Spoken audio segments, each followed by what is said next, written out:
Today I'm going to be talking about the first half of my siblings. I'm number 7, so this will be the first 6. And so this is part 1. I'm just going to talk about a few memories I have of each one. The first is the oldest, Doug. He's going to be, he just turned 78.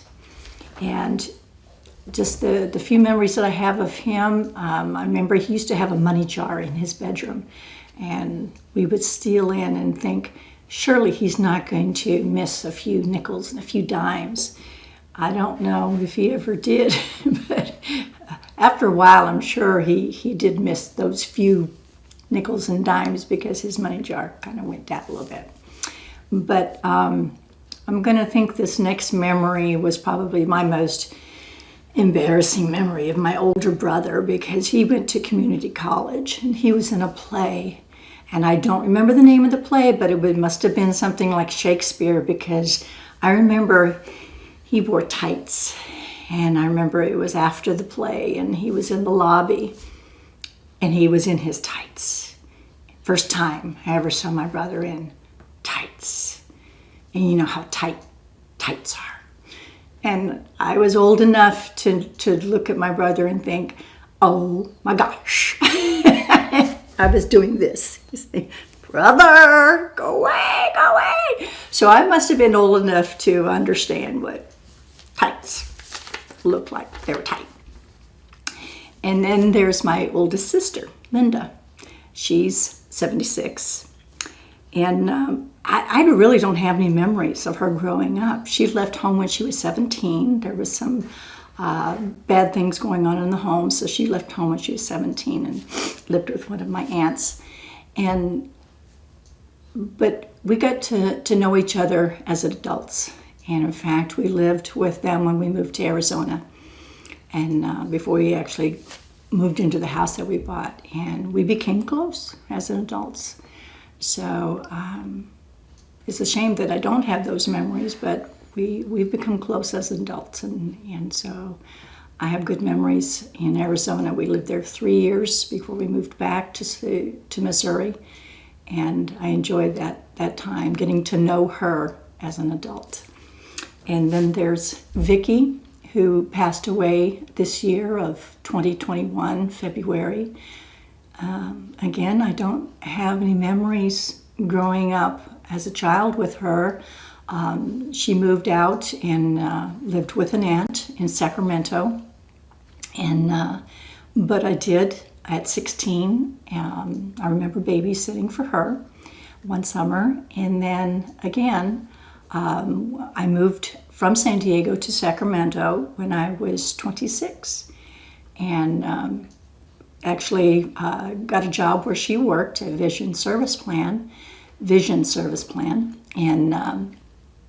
so I lived with her for a while, and that's ended up meeting my husband there. But I got to know her as an adult. So even though I don't have childhood memories, we became friends as an adult. So that's another thing. And we became friends as adults, and I sure do miss her. With her unexpected passing away. And then there's my sister Sandy, who is 74, I believe. And she just moved from Tucson, Arizona to Florida. And I was closer to her growing up as a child. I remember her telling stories. I remember her doing the laundry. I mean, just sitting on the mountain of laundry on Granger Avenue and her talking. I remember her meeting her future husband, Terry Mahalovic, and I remember spending a summer when she had her first child, Josette. We call her Joey. And I remember thinking, I'm not sure I ever told her, but thinking I would love to live with her and take care of little Joey. And she was a beautiful child. And I was closer with Sandy more than the other two as a young child. And eventually I'll tell another story about Sandy as I grew up and became older. And then there's Greg, another brother. And Greg has a beautiful singing voice.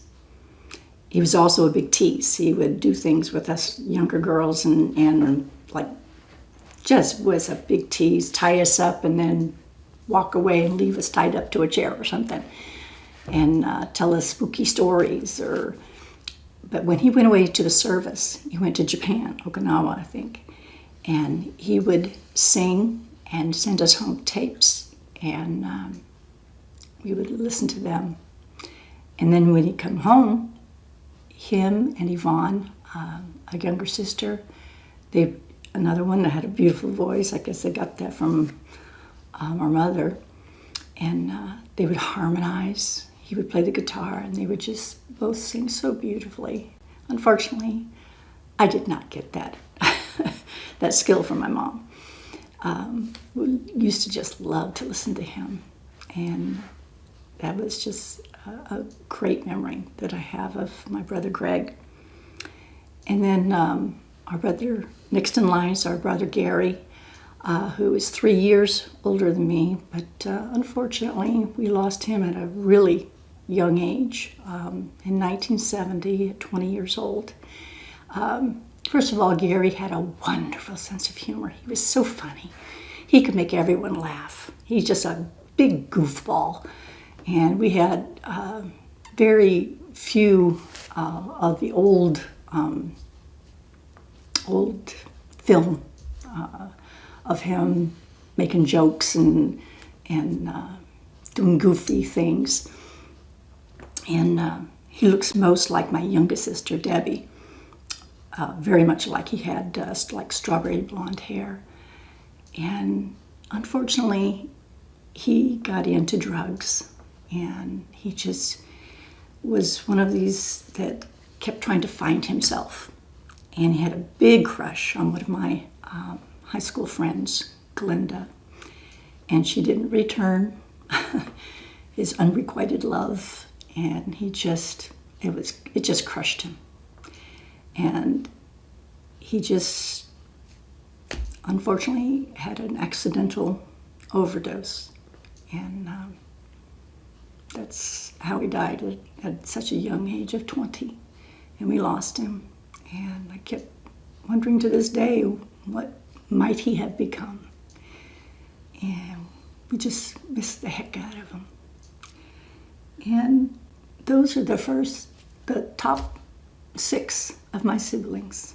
And in another video, we'll take it for the bottom 6.